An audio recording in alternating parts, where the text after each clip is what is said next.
Assalamualaikum warahmatullahi wabarakatuh. Alhamdulillah nahmaduhu wa nasta'inuhu wa nastahdihi wa nastaghfiruh wa na'udzu billahi min shururi anfusina wa min sayyiati a'malina. May yahdihillahu fala mudilla lahu wa may yudlilhu fala hadiya lahu. Asyhadu an la ilaha illallah, asyhadu anna Muhammadan 'abduhu wa rasuluhu wa habibuhu wa khaliluh. Allahumma salli wa sallim ala sayyidina Muhammad wa ala alihi wa ashabihi wa man nasarahu wa wala. Wa ba'du fa ya ibadallah usikum wa nafsi wa iyaya bittaqwallah faqad fadhal muttaqun. Qala rabbi shrah li sadri yassir li amri wahlul 'uqdatam min lisani yafqahu qawli. Rabbi yasir wa la tu'assir, rabbi tammim bi khair. Yang berusaha, pengurusi dan seluruh jawatan kuasa Surau Al-Barakah, Menara Bank Rakyat, ahbabuna fillah, para asatidatul kiram, muslimin dan muslimat, mudah-mudahan dapat rahmat dan keberkatan daripada Allah Subhanahu wa taala. Alhamdulillah, segala puji dan syukur kepada Allah Subhanahu wa taala yang kerana dengan limpahan rahmat, taufik, hidayah dan juga inayah daripada Allah Subhanahu wa taala, pada pagi ini kita dapat sama-sama bersua untuk kita berbicara berkenaan dengan panduan dalam pelaksanaan ibadah korban. Kerana kita sudah berada dalam bulan Syawal dan tak lama lagi Zulqa'dah dan juga Zulhijjah, masuklah musim kita melakukan ibadah korban yang merupakan seafdal-afdal ibadah kita lakukan pada hari raya. Maka dengan sebab itulah perlu kita ambil maklum berkenaan dengan kelebihannya, berkenaan dengan adab-adabnya dan sebagainya. Saban tahun ibadah korban ni merupakan ibadah yang dilakukan secara tahunan, dan ayat Allah Subhanahu wa taala berkenaan dengan ibadah korban, Allah Subhanahu wa taala dengan tegas menyebutkan la yanalallaha luhumuha wala dima'uha walaki yanaluhu taqwa minkum. Dia kata Allah Subhanahu wa taala tak sampai kepada Allah daging maupun darah haiwan korban itu. Darah dan daging haiwan korban tak sampai kepada Allah. Yang sampai kepada Allah ialah sifat takwa daripada kalian. Maka apabila dikaitkan dengan ketakwaan, sudah semestinya lah dalam takwa itu ada batas-batasnya. Dalam takwa itu ada batas-batasnya. Untuk menyatakan benar sifat takwanya seseorang. Maka dengan sebab itulah dalam pelaksanaan ibadah korban ini, baik orang yang melakukan korban kena ada sifat takwa, baik orang yang menguruskan ibadah korban juga kena ada sifat takwa, baik dengan orang yang menyembelih dan juga petugas-petugas yang melapah kena ada sifat takwa, baik dengan orang Islam yang menerima daging korban ataupun mana-mana bahagian daripada haiwan korban kena ada sifat takwa. Begitulah juga fakir miskin yang menerima ibadah korban ni, menerima pemberian daging korban, dia kena ada sifat takwa. Sebab apa? Semua orang baik dengan tuan punya korban, baik dengan pengurus yang menguruskan korban, baik dengan penyembelih dan pelapah, begitulah juga dengan orang kaya ataupun orang kebanyakan yang menerima daging, dan begitulah juga orang miskin yang menerima daging korban. Salah laku ataupun salah buat pada ibadat korban, pada daging korban tadi, maka boleh jadi haram. Boleh jadi haram. Maka sudah semestinya tiap-tiap orang daripada kita wajib belajar supaya tidak terjebak diri kita dalam perkara yang diharamkan oleh Allah Subhanahu wa taala. Maka dengan sebab itulah penting untuk tiap-tiap orang daripada kita belajar berkenaan dengan korban ni, supaya masya-Allah kita benar-benar faham. Ada setengah orang yang masya-Allah bagi alasan kata tak mampu Ustaz, sebab tu tak buat, masya-Allah. Dalam hal keadaan tidak rasa malu menyatakan tak mampu, tetapi bulan-bulan dia boleh bayar. Bulan-bulan boleh bayar pembayaran, kita katakan masya-Allah, yang tak wajib pun. Contohnya seperti kita katakan sewaan channel TV. Sewaan channel TV ni bukan wajib tuan-tuan. Bukan wajib dalam hidup kita ni. Ya, bukan wajib lah hidup kita ni. Tapi ada orang yang Masya Allah bayar bulan-bulan untuk channel TV 100 lebih. Tiba musim korban, dia kata dia tak mampu. Ya, alangkah suatu yang kita katakan, ya, tak rasa malukah dengan Allah Subhanahu Wa Taala untuk channel TV kita boleh bayar sampai 120 sebulan, tetapi tak boleh simpan 120 tu untuk buat ibadat korban.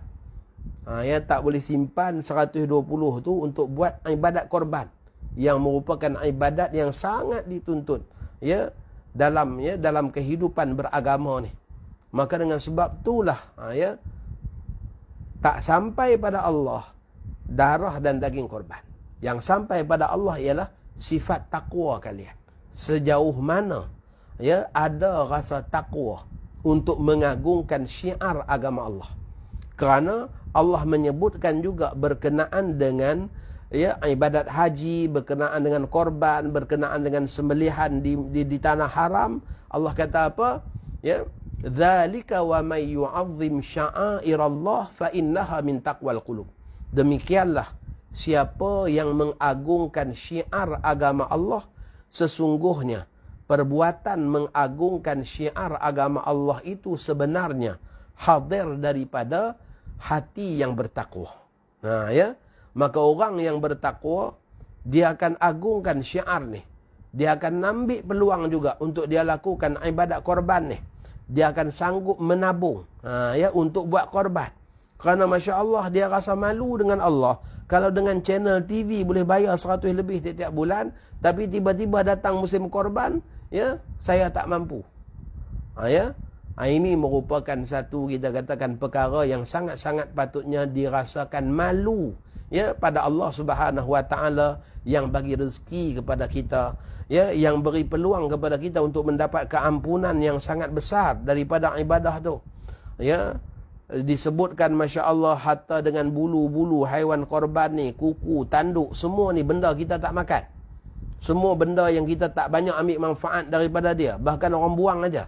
Tetapi ada dalam mizan timbangan pahala di hari akhirat. Maka dengan sebab itulah, ya, perlu pagi ni kita mengaji bab korban, memotivasikan tiap-tiap orang kita, tahun ni kita jangan terlepas. Ya, tahun ni kita jangan terlepas. Kalau yang lepas-lepas ada, ya, ada yang bagi alasan kata tak mampu dan sebagainya, maka tahun ni buat persiapan lebih awal. Kita ada lagi dalam sekitar 2 bulan lebih untuk kita mempersiapkan. Ya, usahalah macam mana sekalipun. Sebab apa? Ya, sebab rasa malu dengan Allah duk bayar channel TV yang tak wajib pun. Ya, yang tak, ya, yang bukan kita katakan kemestian dalam kehidupan. Ya, maka pagi ni kita nak mengaji batas-batas takwa tadi. Ya, daripada pelaksanaan ibadat korban. Baik, pada pagi ini saya menggunakan kitab Ahkam Udhiyah alal Madhahib Arba'ah. Hukum-hukum ibadat korban dalam, ya, dalam madhab yang 4. Perbahasan yang pertama, pengertian korban. Udhiyah dalam bahasa Arab memberi erti ismun lima yudhaha bihi au lima yuzbahu ayyamal 'aid. Yang dikatakan korban ni, ya, ertinya ialah nama bagi yang disembelih, ya, bagi binatang yang disembelih pada hari raya Adha. Sebab apa dinamakan udhiyah? Udhiyah tu sebab ambil kira, ya, waktu perlakuannya. Masuknya waktu menyembelih pada waktu duha. Ya, sebab itulah diambil dengan nama udhiyah, iaitu binatang yang disembelih pada waktu duha. Kerana awal-awal masuknya waktu tadi, ya, ialah, ya, kebiasaannya dilakukan ibadat korban ni pada hari pertama raya korban, ialah pada waktu duha. Ya, sebab tu dinamakan udhiyah. Itu binatang yang disembelih pada waktu duha. Dan udhiyah itu pada, ya, pada istilah ialah dhabhu haywanin makhsusin biniyati qurbatin fi waqtin makhsusin. Udhiyah ini kalau dalam pengertian syarak ialah menyembelih haiwan yang tertentu. Ya, dia ada haiwan yang tertentu. Dia ada syarat-syaratnya. Ya, dia ada syarat-syaratnya. Menyembelih haiwan yang tertentu berserta dengan niat. Ya, sembelih haiwan berserta dengan niat yang tertentu, iaitu niat mendekatkan diri kepada Allah pada waktu yang telah ditetapkan. Ya, bermula daripada kita katakan terbit matahari pada hari raya Korban, ya, sehinggalah ya tamatnya hari Tasyrik 13 Zulhijjah. Maka itulah ya waktu keharusan melakukan ibadat korban dengan binatang yang tertentu. Maksudnya binatang ni pun ada syarat-syarat dia juga. Selain daripada syarat jenis, ya, dia ada syarat umur pula. Kemudian daripada syarat umur ada pula syarat pada fizikalnya, tak boleh ada cacat dan sebagainya. Maka semua tu perlu kepada semua tu perlu kepada kita katakan kita katakan perlu kepada ilmu pengetahuan untuk kita ketahui.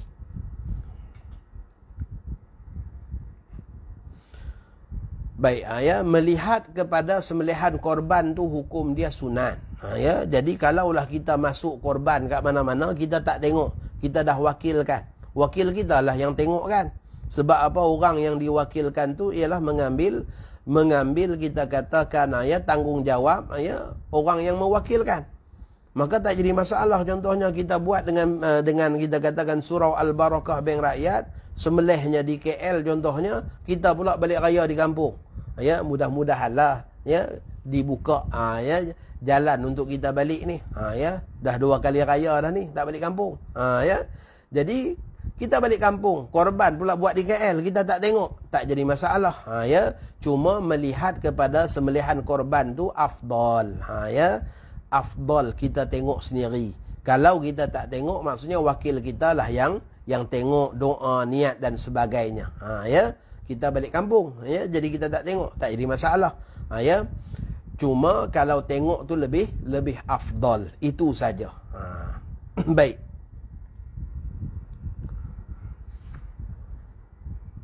Ibadat korban ini disyariatkan pada tahun kedua hijrah Rasulullah sallallahu alaihi wasallam, sebagaimana telah disyariatkan ibadat zakat. Begitulah juga solat 2 hari raya.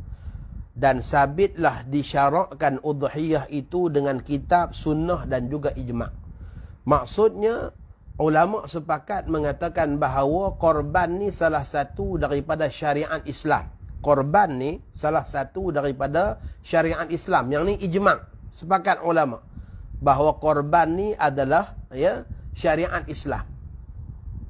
Korban ni lambang agama Islam. Itu sepakat ulama'. Ia disyariatkan pada tahun kedua hijrah dan sabit pensyariatannya itu berdasarkan Quran, berdasarkan sunnah Nabi dan berdasarkan ijma' para ulama'. Jadi ijma' para ulama' mengatakan korban ni satu ibadah yang ada dalam Islam. Dari segi hukum saja ada perbezaan ulama'. Dari segi hukum melaksanakannya. Namun dari segi kita katakan apakah korban ni satu syariat Islam? Ya. Korban salah satu daripada ibadah yang disyariatkan dalam Islam. Adapun dalil daripada Alkitab ialah firman Allah Subhanahu wa taala, fasalli li rabbika wanhar. Yang maksudnya, kerjakanlah salat kerana Tuhanmu semata-mata dan sembelihlah korban sebagai bersyukur kepada Allah. Jadi ayat itu wanhar, perintah supaya menyembelih korban.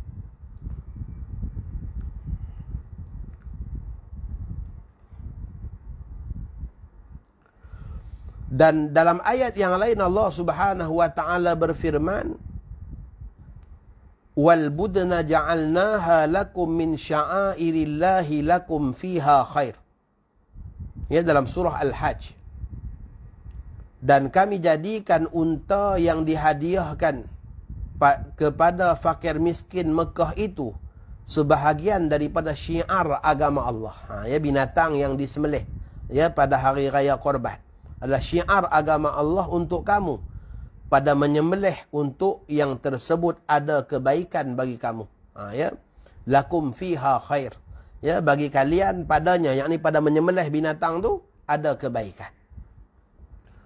Adapun daripada hadis-hadis, maka di antaranya ialah Sayyidah Aisyah radhiyallahu taala anha meriwayatkan bahawa baginda sallallahu alaihi wasallam menyebutkan, ma amila ibnu adam yauman nahri amalan ahabba ila Allah azza wa jalla min hiraqati damin wa innahu la ta'ti yaumal qiyamati biquruniha wa adlafiha wa ash'ariha wa inna ad-dama la yaqa'u min Allah azza wa jalla bimakanin qabla an yaqa'a 'ala al-ardi fatibu biha nafsah. Maksudnya, tidak ada amalan anak Adam pada hari raya yang terlebih kasih kepada Allah. Tak ada satu pun amalan yang Allah paling suka pada hari raya lebih daripada amalan menumpahkan darah haiwan korban. Sesungguhnya datangnya pada hari kiamat dengan tanduknya, kukunya dan bulunya. Binatang ni Masya Allah hari kiamat nanti akan didatangkan dalam mizan timbangan kita. Hatta sehelai bulu pun ada nilai pahala. Begitulah juga kuku. Masya Allah, orang bakar buang aja. Bahkan ada yang potong kaki, tanam aja. Masya Allah. Ya, sebab tak ambil pun. Ya. Tapi yang dibuang tu ada nilai di sisi Allah Subhanahu Wa Taala hari kiamat. Hatta dengan kukunya, tanduknya dan bulunya. Dan sesungguhnya darah itu, yakni darah haiwan korban, jatuh di sisi Allah Ta'ala dengan tempat sebelum daripada jatuh ke atas bumi, maka baikkanlah diri kamu dengannya. Jadi Masya Allah, ya, Nabi kita katakan darah haiwan korban ni, ya, dah ada nilai di sisi Allah, pahala dia.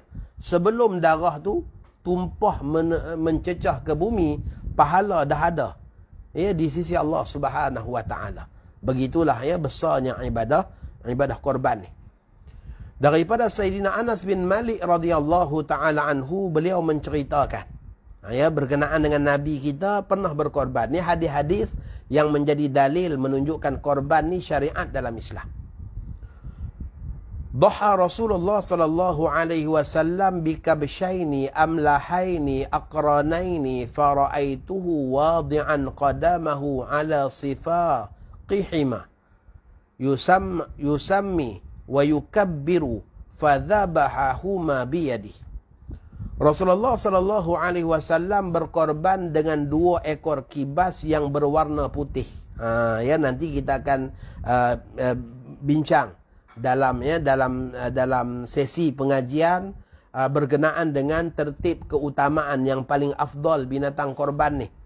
Ulama mengatakan yang paling afdal ialah berkorban dengan binatang yang berwarna putih. Sebab Nabi kita berkorban dengan haiwan yang berwarna putih. Itu seafdal-afdalnya. Ya. Yang ada tanduk keduanya. Begitu juga lebih afdal berkorban dengan binatang yang bertanduk daripada yang tak bertanduk. Ya, lebih afdal dengan yang bertanduk. Saya melihat baginda meletakkan 2 telapak kakinya di atas tepi leher. Sembelih ia, yakni Nabi SAW menyembelih binatang tadi sambil mengucapkan Bismillah dan bertakbir. Ya, Bismillah, Allahu Akbar, Allahu Akbar, Nabi kita bertakbir. Baginda menyembelih kepada keduanya dengan tangannya sendiri. Jadi Nabi kita SAW sembelih haiwan korban ni dengan tangan sendiri. Maka dengan sebab itulah para ulama juga mengatakan bahawa afdal orang yang berkorban tu menyembelih sendiri. Kalaulah dia orang yang berkemahiran menyembelih. Ya, dia ada kemahiran, dia dah belajar, dia dah tahu cara menyembelih, maka pada ketika itu lebih afdal dia menyembelih sendiri ni bagi orang lelaki. Adapun orang perempuan maka diwakilkan pada orang lain. Ya, orang lelaki afdal sembelih sendiri kalau mampu. Ya, kalau mampu. Telah ijma' para ulama muslimin di atas disyariatkan ibadah korban. Para ulama sepakat bahawa ibadah korban ni disyariatkan. Dan menunjukkan oleh hadis-hadis di atas bahawasanya korban itu sekasih-kasih amal kepada Allah Ta'ala pada hari raya. Hadis yang kita baru baca tadi ni menunjukkan bahawa ibadat korban ni merupakan amalan yang paling Allah cintai, yang paling Allah suka. Ya, pada hari raya. Korban itu juga datang pada hari kiamat atas sifat yang disembelihkan di atasnya. Dan korban ni nanti akan dinilai, dihitung, dikira di hari kiamat dengan rupa binatang korban yang kita tampilkan, yang kita korbankan. Ya, kalau yang gemuk, gemuklah. Kalau yang kita katakan yang sempurna, sempurnalah. Kalau yang terbaiklah nanti kita dapat ganjaran pahala di sisi Allah Subhanahu wa taala. Baik. Ulama sepakat mengatakan bahawa ibadah korban ni merupakan seafdal-afdal sedekah. Ibadah korban merupakan seafdal-afdal sedekah.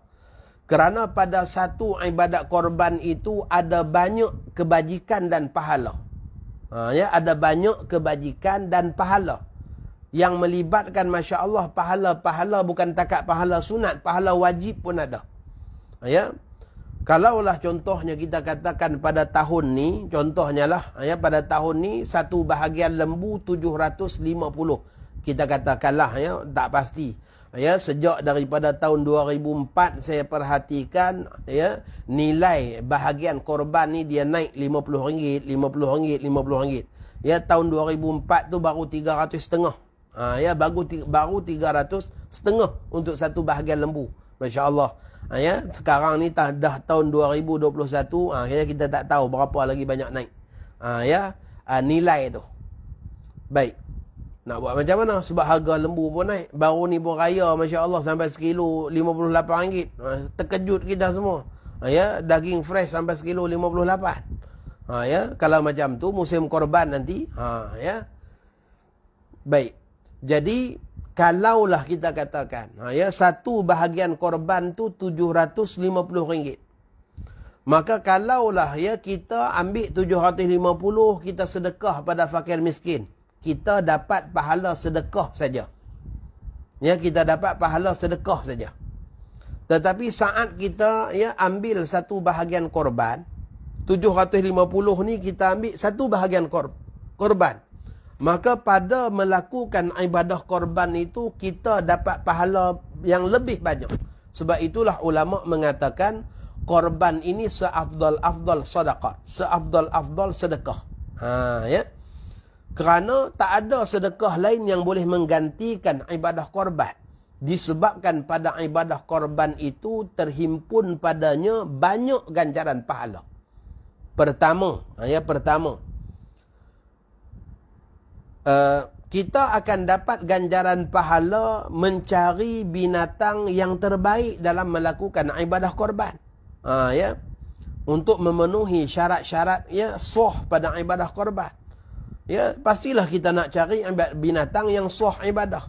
Maka pada ketika itu, saat kita masuk bahagian, maka orang yang dipertanggungjawabkan pergi cari, maka orang ni dia wajib melaksanakan tuntutan yang wajib atas diri dia sebagai wakil yang menguruskan korban orang ramai.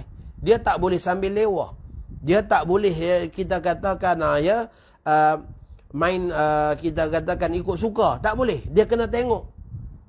Binatang ni cukup umur, binatang ni tak cacat, binatang ni Masya Allah, kriteria dia macam mana dengan kita katakan rupanya yang terbaik untuk ibadah korban. Jadi orang yang sebagai wakil kita ni, dia wajib melaksanakan tanggungjawab itu. Sebab apa dia jadi wajib? Sebab kita masuk bahagian. Maka dengan sebab itu, walaupun kita masuk satu bahagian korban yang sunat, kita dapat pahala wajib tadi.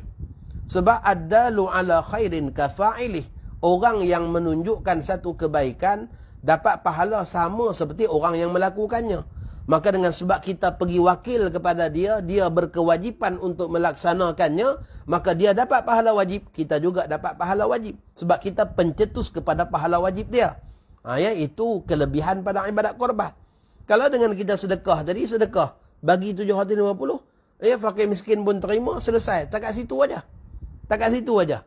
Tetapi Masya Allah, saat kita buat korban, wakil yang menguruskan dia wajib melaksanakannya. Maka dia dapat pahala wajib bila dia buat. Pada ketika itu kita yang masuk bahagian dapat pahala wajib. Kemudian Masya Allah, pada ketika itu saat kita melaksanakan korban pula, pada penyembelihan, berapa ramai orang yang datang tolong menyembelih, maka orang yang melakukan ibadah korban ni dia juga dapat ganjaran pahala mencetuskan ta'awanu 'alal birri wat taqwa, mencetuskan satu sifat tolong menolong dalam kebaikan dan ketakwaan. Maka pada ketika itu orang lain yang datang membantu tu dapat pahala, maka kita juga dapat pahala. Kerana korban kita, mereka dapat pahala. Maka begitu juga kita dapat pahala. Itu pada ibadat korban ni pahala dia bertimpah-timpah. Pahala yang terkumpul yang sangat banyak. Yang berikutnya Masya Allah, orang yang menyembelih, dia kena jaga pantang larang. Haram dia ambil daging korban dengan niat upah. Maka pada ketika itu, dia berkewajipan mengelak diri daripada ambil dengan niat upah. Begitu juga haram orang yang menguruskan ibadat korban ni bagi pada penyembelih, bagi kepada pelapah, bagi pada tukang-tukang daging ni dengan niat, upah. Haram hukum dia. Bermaksud mengelak diri daripada haram dapat ganjaran pahala yang besar. Maka pada ketika itu kita yang buat ibadah korban juga mendapat ganjaran pahala lagi. Disebabkan Masya Allah, kitalah yang menjadi pencetus kepada hal keadaan tersebut. Begitulah juga Masya Allah, sebelum tumpah darah ke tanah dah dapat pahala. Kemudian haiwan korban tu datang dalam rupanya yang sempurna hari akhirat dalam timbangan ganjaran pahala kita. Kemudian lagi Masya Allah, sedekah kita dapat bahagian sedekah wajib. Walaupun kita buat korban sunat, ketika mana menyembelih haiwan korban tadi, korban sunat kita. Tapi dalam bahagian haiwan korban sunat itu ada satu bahagian wajib. Iaitu bahagian yang wajib diberikan kepada fakir miskin.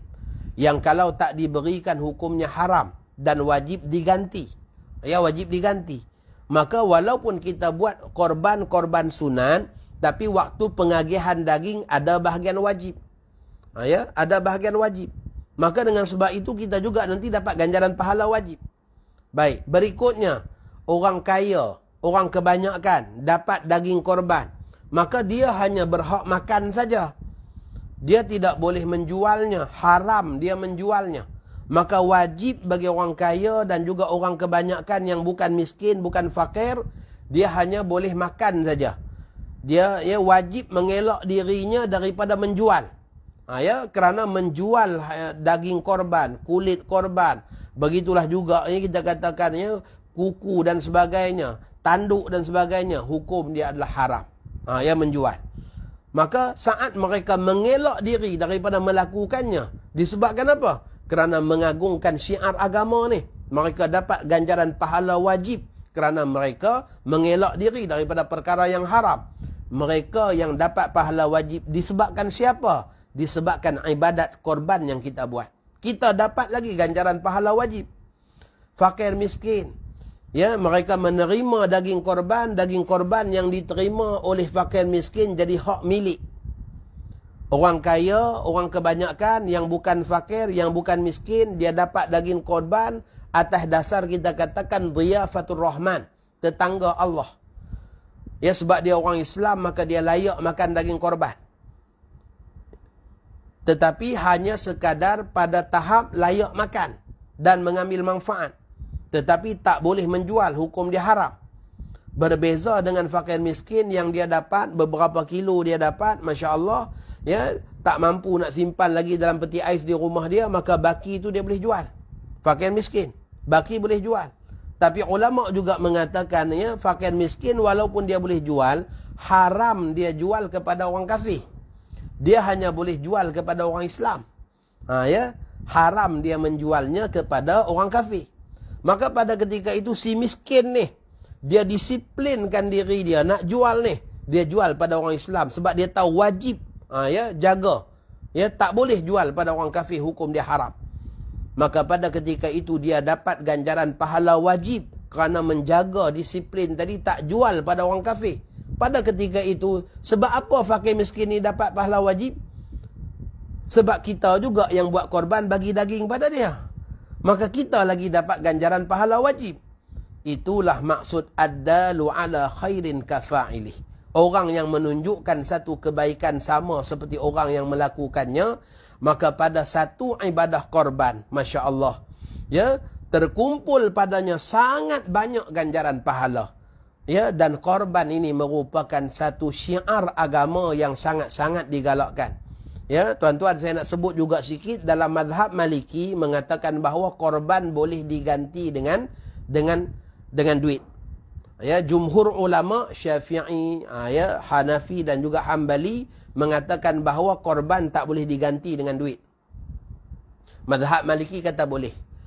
Namun para ulama mengatakan tak digalakkan untuk kita ikut ya, pandangan mazhab Maliki tadi. Kerana apa? Kerana dibimbangi akan menghilangkan syiar agama. Ya, akan hilang syiar. Tak nampak syiar. Kalau pakai ganti duit semua, tak nampak syiar agama. Tak nampak syiar ibadah korban. Ya, maka dengan sebab itulah ikut pandangan jumhur yang mengatakan bahawa korban ni, ya, tak boleh diganti dengan wang ringgit. Ya, dan ia merupakan seafdal sedekah kerana pada satu ibadah terkumpul padanya sangat banyak kelebihan-kelebihan dan ganjaran pahala. Maka sebab itulah, Masya Allah, janganlah sampai kita terlepas, ya, daripada melakukan ibadah korban ni. Antara hikmahnya lagi, kata para ulama, kita buat korban ni sebagai kafarah kepada dosa-dosa kita. Ya, kafarah kepada dosa-dosa kita. Nabi kita SAW berkata kepada Sayyidah Fatimah, "Wahai Fatimah, bangun. Ya, wahai Fatimah, bangun. Tengok sembelihan korbanmu." Masya Allah, Nabi panggil Sayyidah Fatimah ni supaya tengok sembelihan korban yang dilakukan. Ya, fa inna maghfiratallahu laki, sesungguhnya keampunan Allah buatmu, inda awwali qatratin qatarat min damiha. Ya, sesungguhnya keampunan Allah buatmu ketika titisan darahnya yang pertama, kamu sudah mendapat pengampunan Allah. Ya, kamu sudah mendapat pengampunan Allah. Maka selain daripada pahala, ibadah korban ini juga merupakan kafarah kepada dosa-dosa kita. Dan ulama mengatakan bahawa antara rahsia sihatnya seseorang, afiatnya dalam kehidupan, ialah dia tak meninggalkan ibadah korban. Ya, dia buat ibadah korban, insya-Allah Allah berikan kesejahteraan, keafiatan dan kesentosaan.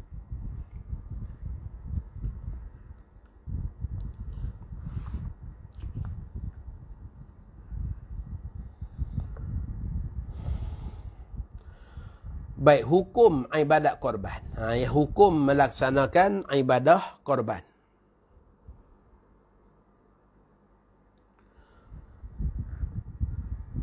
Para fuqaha telah berselisih pendapat tentang hukum berkorban, adakah wajib atau sunat.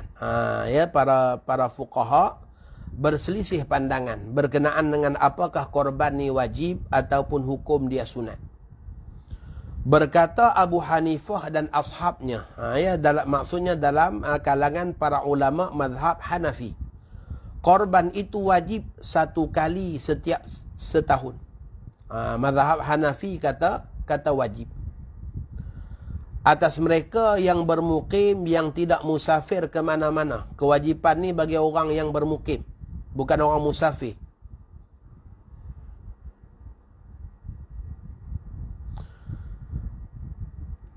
Mereka berdalilkan dengan hadis, "Man wajada sa'atan falam yudhahi ma'ana fala yaqrabanna musallana." Mazhab Hanafi ni dia ambil dalil mana? Ya, dia ambil dalil hadis, barang siapa yang ada kemampuan dan keluasan harta untuk berkorban, akan tetapi ia tidak berkorban berserta kami, maka janganlah ia menghampiri tempat solat kami. Ya, Nabi SAW, ya, Nabi SAW, ya, terima kasih pada yang buat catatan pada kuliah kita. Mudah-mudahan nanti ada kawan-kawan kita pakat baca, ya. Sebab ya, bukan semua orang ada kitab, ya. Jadi dengan kita buat catatan tu, ada kawan-kawan dapat tengok, ya. Terima kasih banyak. Baik. sesiapa yang ada kemampuan untuk berkorban tetapi dia tak buat korban, ya, dia ada keluasan harta, dia tak buat korban, maka Nabi kata dia jangan sama sekali dekat dengan tempat semayang kami.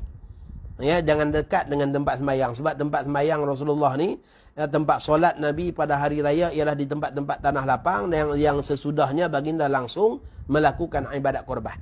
Ya, Nabi kita langsung melakukan ibadat korban. Jumhur fuqaha mengatakan bahawa jumhur bermaksudnya mazhab Maliki, mazhab Hambali dan juga Asy-Syafi'i. Ya, mazhab Hanafi kata wajib, korban ni wajib. Jumhur ulama mengatakan bahawa korban itu adalah sunat muakkad, ya, bukannya wajib. Jumhur ulama kata ibadat korban ni sunat muakkad, sunat yang sangat-sangat dituntut. Tuan-tuan, ya, dalam satu kenyataan dalam mazhab kita ni, ya, mazhab kita mazhab Syafi'i, tiap-tiap perkara yang dipandang sunat yang sangat-sangat dituntut dalam mazhab kita dan dipandang wajib dalam mazhab lain. Contohnya macam ni, ibadat korban ni. Ibadat korban ni dalam mazhab kita kata sunat yang sangat-sangat dituntut. Mazhab Hanafi kata wajib.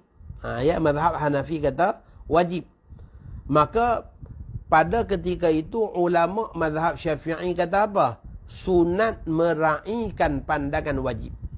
Sunat kita meraihkan pandangan yang mengatakan wajib. Dengan erti kata, kita tak tinggalkan ibadat yang dikatakan wajib walaupun daripada pandangan mazhab lain. Ya, saya nak bagi contoh yang lain. Ya, nak bagi contoh yang lain. Dalam mazhab kita, baca doa iftitah itu sunat. Ya, baca doa iftitah sunat. Dalam mazhab Hanafi, baca doa iftitah tu wajib. Maka pada ketika itu saat kita baca doa iftitah kerana sunat dalam mazhab kita, maka kita dapat dua ganjaran pahala sunat. Yang pertama, kita dapat pahala sunat kerana membaca doa iftitah yang dikatakan sunat hayat dalam solat bagi mazhab Syafi'i. Yang kedua, kita dapat pahala sunat. Ya, kita dapat pahala sunat kerana meraihkan pandangan wajib dalam mazhab Hanafi. Ya, ambil wuduk contohnya. Ya, orang kita ambil wuduk basuh kepala sikit ni. Ya. Dan mazhab kita mengatakan bahawa sunat bila ambil wuduk tu keseluruhan kepala dibasahkan. Seluruh kepala. Disapu air ke seluruh kepala. Mazhab Hanafi kata sapu air ke seluruh kepala ni hukum dia apa? Hukum dia wajib. Maka pada ketika itu, ketika mana kita ambil wuduk, kita sapu air ke seluruh kepala, kita dapat ganjaran pahala sunat kerana melakukan perkara yang dikatakan sunat dalam mazhab kita. Dan dalam masa yang sama, kita dapat satu lagi pahala sunat kerana meraihkan pandangan yang mengatakan wajib, iaitu pandangan mazhab Hanafi. Maka begitulah juga dalam ibadat korban ni, apabila mazhab Hanafi kata hukum korban itu wajib, jumhur ulama kata hukum melakukan korban tu sunat muakkad, maka orang yang melakukannya, ya, orang yang melakukannya mendapat dua ganjaran pahala.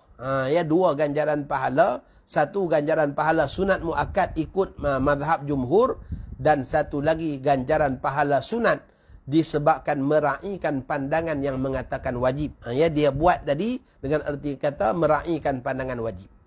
Maka sebab itulah masya-Allah, ya, tuan-tuan boleh nampak sendiri, ya, ahbabuna fillah, tuan-tuan boleh nampak sendiri macam mana yang saya katakan tadi, ulama mengatakan bahawa korban ni seafdal sedekah dan tak ada sedekah lain yang boleh menggantikan sedekah korban. Ya, kerana pada satu ibadah korban banyak ganjaran pahala.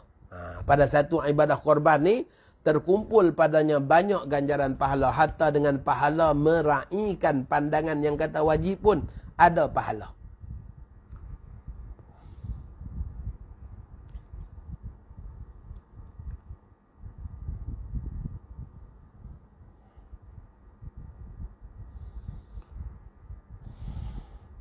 Baik. Pada pendapat fuqaha asy-Syafi'iyah, ya, pandangan ulama mazhab Syafi'i, udhiyah itu adalah sunat ain satu kali dalam seumurnya bagi mereka yang berseorangan, dan sunat kifayah jika berbilang-bilang ahli rumah.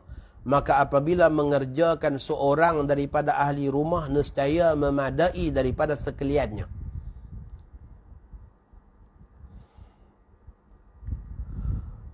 Jadi ulama Syafi'iyah kata korban ni sunat ain, sunat atas individu, secara individu. Apabila seseorang itu tinggal seorang diri, maka pada ketika itu tuntutan ibadat korban itu berlaku atas dirinya tiap-tiap tahun. Setahun sekali secara tuntutan ain. Ya, tuntutan ain. Maksudnya atas diri dia, bukan atas orang lain. Ya, sebab dia tinggal seorang.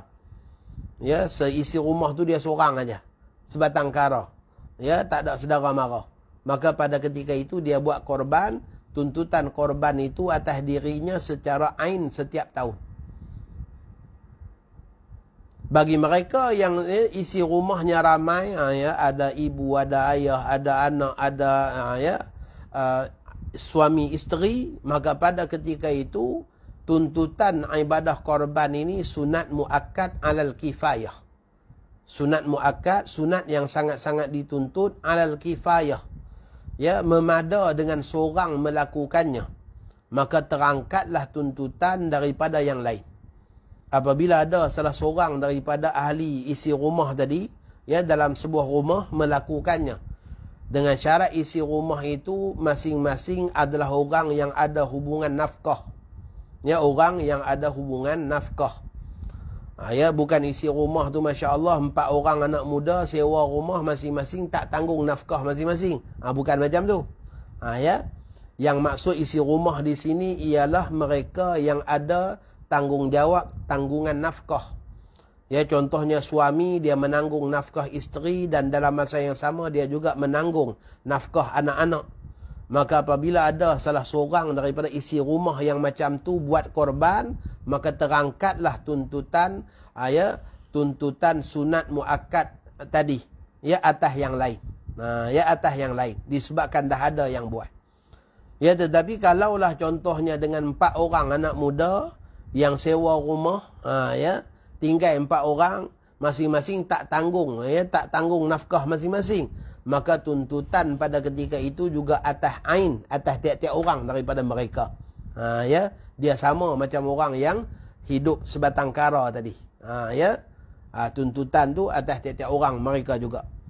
Jadi tuntutan yang dikatakan sunat muakkad al kifayah ni ialah apabila, ya, orang yang ada hubungan nafkah.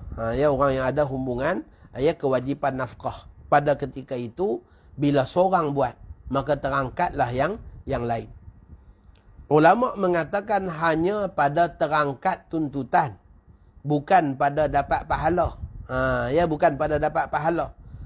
Kalaulah contohnya isteri buat korban, suami tak buat tahun tu, isteri buat atas nama dia, maka pada ketika itu isterilah yang dapat pahala. Adapun orang lain hanya terangkat tuntutan saja. Ya, tidaklah lagi mereka menanggung hukum makruh kerana meninggalkan ibadat yang utama. Ya, meninggalkan ibadat korban ni hukum dia makruh. Ya, kerana ia syiar agama dan sunnah Nabi kita yang tak pernah Nabi kita tinggalkan seumur hidup. Seumur hidup ni Nabi kita tak tinggalkan. Ya, Nabi kita tak tinggalkan ibadat korban. Bahkan Masya Allah pada tahun akhir, ya, sebelum Nabi kita wafat, Nabi kita buat korban 100 ekor. Ya, Nabi kita buat korban 100 ekor. 63 ekor Nabi kita sembelih sendiri. Ya, bakinya disempurnakan oleh Sayyidina Ali bin Abi Talib.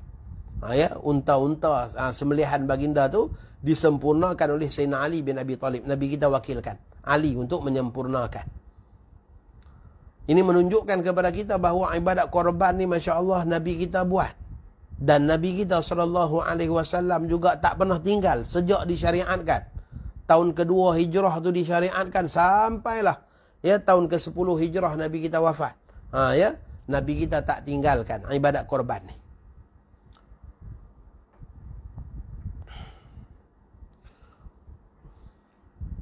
Maka meninggalkan ibadah korban ni, kata para ulama, hukum dia makruh. Ya, hukum dia makruh. Kita kembali tadi. Kalau isteri dah buat, maka terangkatlah hukum tuntutan tu pada suami, pada anak-anak yang tinggal seisi rumah tu. Namun, Masya Allah, pada ketika itu ulama mengatakan hanya terangkat tuntutan. Adapun dari segi pahala hanya dapat kepada orang yang melakukannya sahaja. Pahala dan kelebihan-kelebihan korban yang kita sebut banyak tadi tu hanya dapat pada tuan empunya korban saja. Tak dapatlah pada keluarga dia yang lain. Kecuali kalaulah dia niat pahala, dia niat kongsi pahala dengan ahli keluarga. Ya, dia boleh niat walaupun dia hanya korban satu bahagian saja. Ya, dia niatkan korban dia tu, ya Allah, aku kongsi pahala dengan seluruh ahli keluarga aku. Maka boleh. Ya, boleh berbuat demikian.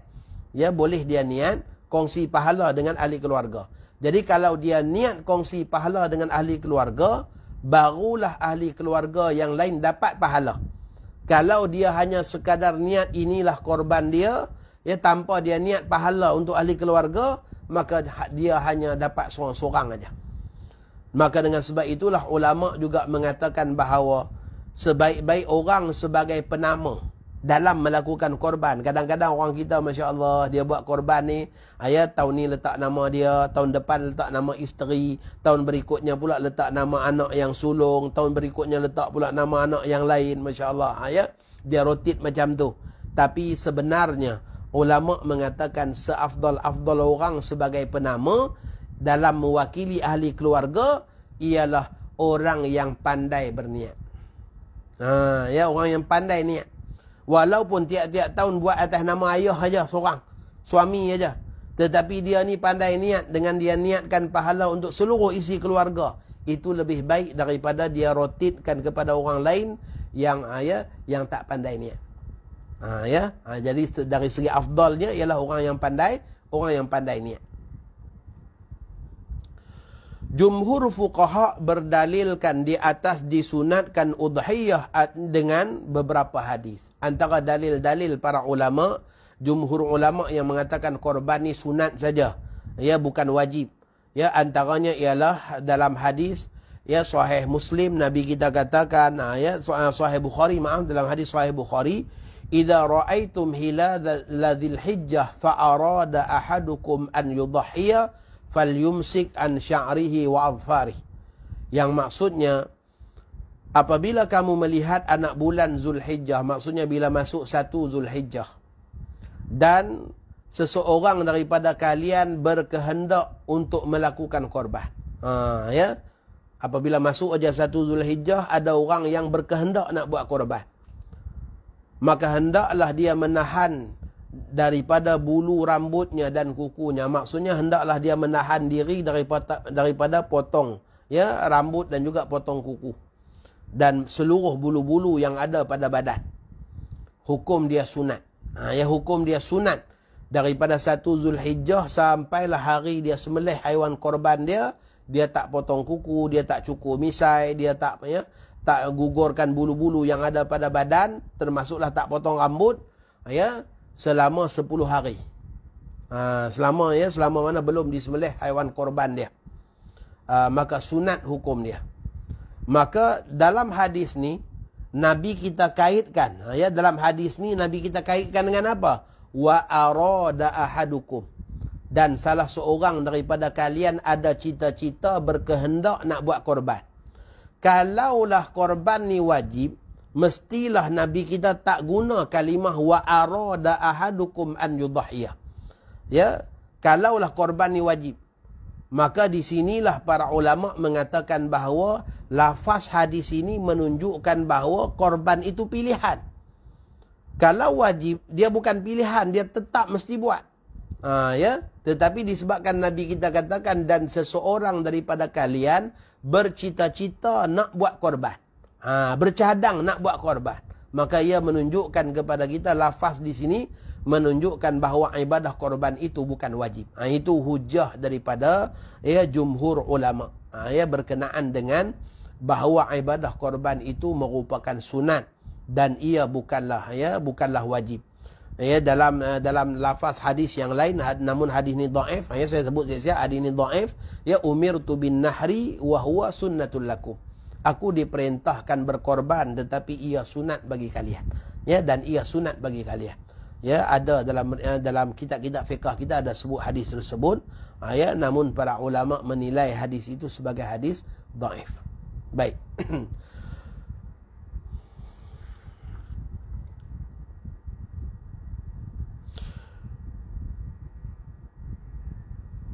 Dalam sebuah hadis daripada Makhnaf bin Sulaim radhiyallahu taala anhu, beliau berkata, "Kunna wuqufan ma'an Nabi sallallahu alaihi wasallam bi Arafatin, fasami'tuhu yaqulu ayyuhan nas, ala kulli ahli baitin fi kulli 'amin udhiyah." Nabi kita mengatakan, kata Makhnaf bin Sulaim, beliau mengatakan, kami berwukuf bersama Nabi SAW. Dan baginda SAW bersabda, wahai sekalian manusia, udhiyah itu atas setiap ahli rumah pada setiap tahun. Maksudnya, atas setiap ahli rumah dituntut melakukan korban setiap tahun. Ini dalil yang menunjukkan bahawa ibadah korban itu adalah tuntutan yang berlaku secara tahunan. Ada setengah orang dia buat kenyataan, dia kata saya tak buat dah tahun ni sebab tahun lepas dah buat.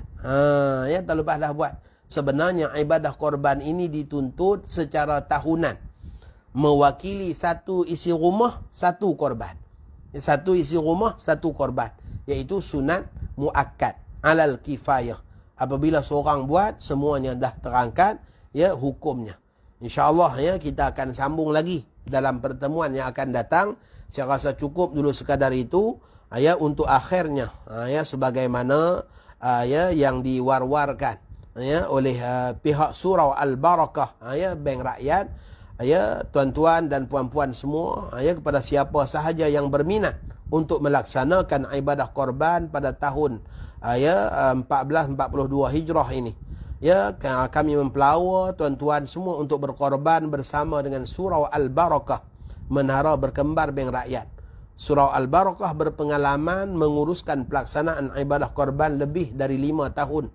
Pada tahun lepas, Surau Al-Barakah telah memperkenalkan korban norma baharu di musim pandemik COVID, di mana haiwan korban telah disembelih di pusat sembelihan yang bersih, diiktiraf dan bertauliah dengan mematuhi SOP. Lebih menarik lagi, daging korban dibungkus dengan kaedah vacuum pack sebelum diagihkan kepada mereka yang berhak. Menggunakan kaedah ini, daging korban lebih segar, bersih dan tidak mudah rosak dan senang untuk diagihkan. Pada tahun ini Surau Al-Barakah, Menara Berkembar Bank Rakyat sekali lagi akan menguruskan pelaksanaan korban seperti berikut, iaitu yang pertama, korban lembu akan dilaksanakan sepenuhnya di Malaysia, sembelihan dan juga agihannya di Malaysia.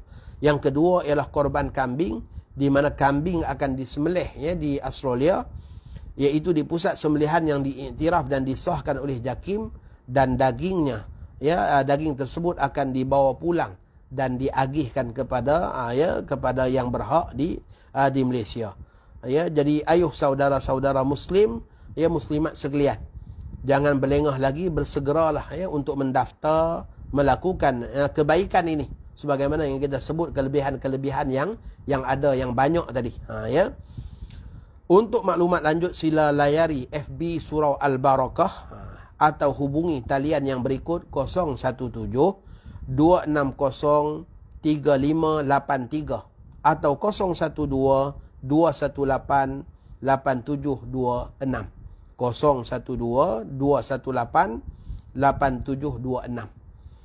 Bagi yang masih belum berkemampuan, menyimpanlah untuk melakukan ibadah korban di musim yang akan datang. Simpanlah di akaun simpanan korban. ya, tabung korban di bank rakyat, ya, bank pilihan anda. Jadi mudah-mudahan ya, kita semua dapat menyahut kebaikan ni dan sebar-sebarkan kepada kawan-kawan kita yang lain. Yang penting ya, tahun ni pupuk rasa malu kepada Allah Subhanahu Wa Taala.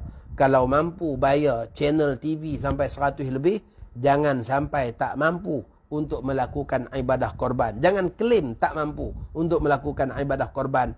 Ya, kalau sampai masya-Allah ya, sanggup bayar channel TV yang bukan wajib, ya, tetapi sanggup. Sedangkan masya-Allah ibadah korban ni satu peluang yang besar untuk kita dapat, ya, kelebihan dunia dan juga kelebihan akhirat. Wallahu a'lam. Aqulu qawli hadza wa astaghfirullahal azim li wa lakum wa lisairil muslimin wal muslimat fastaghfiruhu innahu huwal ghafurur rahim. Wassalamu alaikum warahmatullahi wabarakatuh.